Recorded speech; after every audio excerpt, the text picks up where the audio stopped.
My wife accused my son of lying, and it destroyed our family. My son was 16 when he came to me with something serious. He said my wife, his stepmother, had been treating him differently whenever I wasn't around.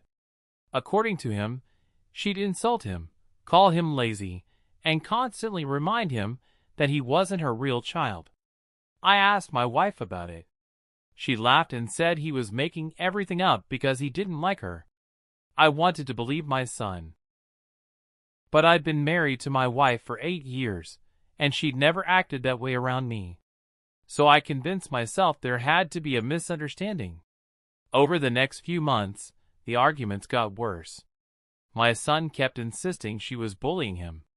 My wife kept insisting he was trying to break up our marriage. Eventually, things reached a breaking point.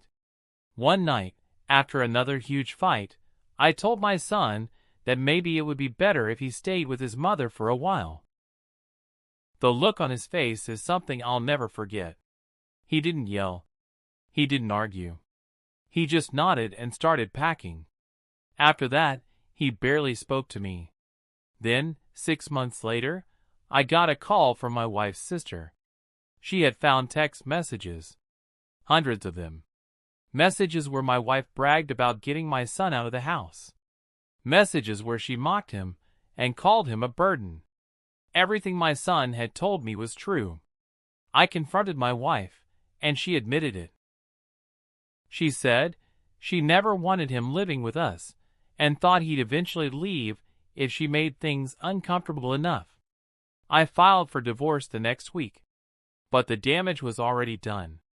My son is 22 now.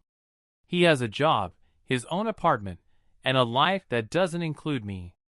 We talk maybe twice a year, and every birthday, every holiday, every missed milestone reminds me of the same thing. My son told me the truth, and I chose the wrong person.